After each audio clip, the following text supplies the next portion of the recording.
Hi குட்டீஸ், எல்லாரும் நல்லா இருக்கீங்களா?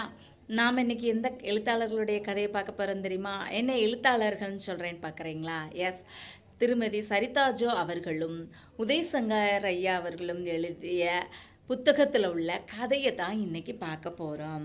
எந்த புத்தகத்தில் உள்ள கதையை பார்க்க போகிறோம் தெரியுமா? கதையாம் சொல்ல தகுந்த கதைகள் அப்படின்ற புத்தகத்தில் உள்ள கதையை தான் பார்க்க போகிறோம். ஏற்கனவே இவர்கள் எழுதிய புத்தகத்தில் உள்ள கதைகள் நிறைய நாம் கேட்டிருப்போம். என்னுடைய யூடியூப் சேனல்லையே நிறைய போட்டிருக்கேன். இன்னைக்கு அவர்கள் இருவரும் சேர்ந்து எழுதிய ஒரு புத்தகத்தில் உள்ள கதையை தான் நாம் பார்க்க போகிறோம். புத்தகத்தோட பேர் என்ன தெரியுமா? கதையாம் சொல்ல தகுந்த கதைகள் அப்படின்ற புத்தகத்தில் உள்ள கதையை தான் பார்க்க போகிறோம். கதையோட பேர் என்ன தெரியுமா? கதைமலை. கதைக்குள்ள போகலாமா குட்டீஸ்? வாங்க போகலாம். வெயிட், என்னடா குரல் மட்டும் கேட்குதே, அத்தையே காணும்னு பார்க்குறீங்களா? எஸ், இன்னைக்கு நான் உங்களை பார்க்காமே கதை சொல்ல போகிறேன். கதை பார்க்க ரெடியா? சரி, கதை கேட்க ரெடியா? வாங்க கதைக்குள்ளே போகலாம். ஒவ்வொரு நாளும் சாயந்தரம் 6 மணி ஆனால் அந்த கம்பளியாம்பட்டி கிராமத்தில் உள்ள முத்தம்மா பாட்டி குழந்தைங்க எல்லாத்துக்கும் கதை சொல்லுவாங்க. வழக்கம் போல் முத்தம்மா பாட்டி வீட்டு தென்னையில் கதை சொல்லல் ஆரம்பமானது. பாட்டியை சுற்றி சின்ன வாண்டுகள் கதை கேட்குற ஆர்வத்தில் உட்காந்துருந்தாங்க. பாட்டி, இன்னைக்கு இந்த இடி மின்னல் எல்லாம் எப்படி, எதுக்கு வந்துச்சுன்னு நீங்கள் சொல்லணும் அப்படின்னு சொல்லி சுகுமார் கேட்டான். ஓ அப்படியா அப்படின்னு சொல்லிட்டு பாட்டி சரி சொல்கிறேன் கேளுங்கன்னு சொல்லிட்டு கதை சொல்ல ஆரம்பித்தாங்க. அந்த விஜயபுரி ராஜாவோட அரண்மனைக்கு அருகில் ஒரு மிகப்பெரிய தோட்டம் இருந்துச்சு. அந்த தோட்டத்தில் ஏராளமாக மரம், செடி, கொடி, பறவைகள்லாம் சின்ன விலங்குகள்லாம் இருந்துச்சு. அந்த தோட்டத்துக்கு ஒவ்வொரு நாளும் சாயந்தர நேரம் ராஜா நடைப்பயிற்சிக்காக வருவார். அந்த தோட்டத்தை பராமரிக்கிறதுக்கு நல்ல வயசான ஒரு தாத்தாவும் பாட்டியும் அங்கே வச்சுருந்தாரு. அவங்களுக்கு ரங்கன்ற ஒரு பேரன் குழந்தை இருந்தார். அவர் வருஷத்துக்கு ஒரு முறை வருவார். ஆனால் 2-3 மாதம் அந்த ரங்கன் தங்கியிருப்பார். வரும்போதெல்லாம் அவங்க தாத்தா கிட்ட ரங்கன் கதை கேட்டுட்டு போவார். அப்படித்தான் ஒரு தடவை ரங்கன் வரும்போது பார்த்தா திடீர்னு குண்டாகி வந்தான். அக்கம் பக்கத்தில் விளையாடுற எல்லா பிள்ளைங்களும் அவனை குண்டா குண்டா குண்டா அப்படின்னு சொல்லிட்டு எல்லாரும் அவனை விமர்சிக்க ஆரம்பிச்சிட்டாங்க. உடனே தாத்தா கிட்ட ஓடி வந்து, தாத்தா என்ன குண்டான்னு கிண்டல் பண்றாங்க தாத்தா அப்படின்னு சொல்லி ரங்கன் சொன்னான். உடனே கொஞ்ச நேரம் யோசித்து பார்த்தாரு ரங்கனோட தாத்தா. அப்போ ரங்கன் கிட்ட, உனக்கு நான் கதை சொன்னனே, அந்த கதைகள்லாம் நீ யாருக்காவது சொல்லியிருக்கியா அப்படின்னு சொல்லி ரங்கன்கிட்ட கேட்டாரு. தாத்தா, இல்லையே, நான் யாருக்குமே சொன்னதில்லையே அப்படின்னு சொன்ன உடனே, சரி, இனிமே உன்னுடைய நண்பர்களுக்கெல்லாம் அந்த கதைகளை சொல்லணும் அப்படின்னு சொல்லிட்டாரு. இந்த ரங்கனும் விளையாடும் போதெல்லாம் அவங்கள நண்பர்களை கூப்பிட்டு கதையை சொல்லிக்கிட்டே இருந்தான். கதை சொல்ல அவனுடைய உடல் எடையும் குறைஞ்சிட்டே இருந்துச்சு. சில நாளுக்கு அப்புறம் இந்த ரங்கனோட கதையை எந்த ஃப்ரெண்ட்ஸுமே கேட்கறது இல்லை, யாருமே ரங்கன் கூட விளையாட வர்றதில்ல. உடனே ரொம்ப வருத்தமா அந்த ரங்கன் தாத்தா கிட்ட, தாத்தா, யாருமே என்கிட்ட கதை கேட்க மாட்டேங்கிறாங்க தாத்தா அப்படின்னு சொல்லி ரங்கன் சொன்னான். உடனே அந்த நேரத்தில் ரங்க தாத்தா, ஏண்டா செல்லாம், இங்கே தான் தோட்டம் இருக்கே, இத்தனை மரம், செடி, கொடி இருக்கே, இதுக்கு கிட்ட போய் சொல்ல வேண்டிதானே, உன் கதையெல்லாம் சொல்லு அப்படின்னு. உடனே, பாங்க தாத்தா, மரங்களுக்கு போய் கதை சொல்றீங்க அப்படின்னு சொல்லி சிரிச்சா ரங்க. நீ சொல்லித்தான் பாருன்னு தாத்தா சொன்னாரு. சாரின்னு சொல்லிட்டு ரங்கம் போய் டெய்லி மரத்துக்கிட்ட கதை சொல்லிக்கிட்டே இருந்தானா. கொஞ்ச நாள்ல இந்த மரம் கேட்டுக்கிட்டே இருந்துச்சு. பார்த்தா இந்த மரம் ஒன்று கூட காய்க்கல. உடனே ராஜாவுக்கு ரொம்ப வருத்தமா இருந்துச்சு. ஏன் இந்த மரங்கள் எதுவும் காய்க்கவே இல்லை? 1 வருஷம் ஆச்சு, இந்த தோட்டத்தில் உள்ள எந்த மரத்துலையும் காய்க்கிறதே கிடையாது, ஏன் அப்படின்னு சொல்லி ஒரே கவலையாகி போச்சு ராஜா. உடனே ராஜா வர்த்தன்ற ஒருத்தரை நியமிச்சு அங்கே தங்கி நடக்கிறத நீ பார்க்கணும், ஏன் மரத்தில் காய்க்கலன்னு சொல்லி பார்க்கணும்னு சொன்ன உடனே சரின்னு சொல்லிட்டு வர்த்தனும் ஒத்துக்கிட்டான். இந்த ரங்கன் டெய்லி மரங்களுக்கு கதை சொல்லிக்கிட்டே இருந்தானா. இதை பார்த்த வர்த்தன் என்ன செஞ்சான், ஒரு நாள் மரத்து பக்கத்தில் உட்காந்து மெதுவாக போய் மரத்துக்கிட்ட பேச ஆரம்பிச்சான்.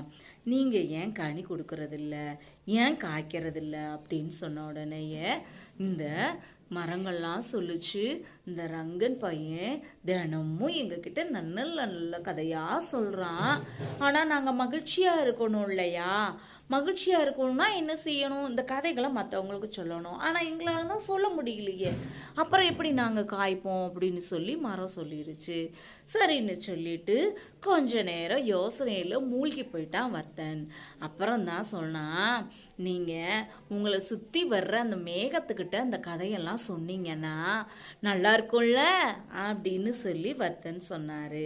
சொன்ன உடனே ஆஹா நல்ல ஆலோசனையா இருக்குதே அப்படின்னு சொல்லிட்டு மரங்களும் மேகங்கள்கிட்ட சொல்ல ஆரம்பிச்சிச்சு.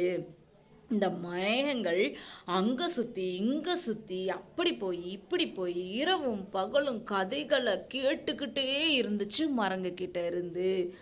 ஒரு நாள் என்ன ஆச்சு அப்படின்னா, இந்த மேகங்கள்லாம் கதை கேட்டு மழை பொழியறதையே விட்டுருச்சு. உடனேயே விவசாயிகள்லாம் ரொம்ப கவலையோட பொங்கல் திருவிழா கொண்டாடி சூரியன் கிட்ட முறையிட்டாங்க, ஏன் மழை பெய்யறதில்ல அப்படின்னு சொல்லி.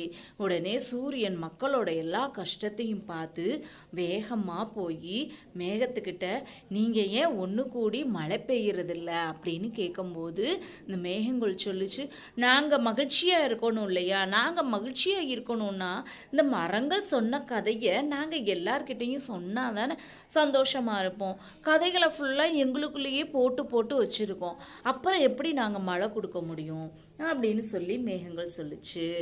உடனேயே சூரியனும் ஆமா இல்ல அப்படின்னு சொல்லி யோசனை பண்ணிக்கிட்டு இந்த மேகங்களுக்கு என்ன யோசனை சொல்லலான்னு சொல்லிட்டு கொஞ்ச நேரம் அமைதியா இருந்துச்சு.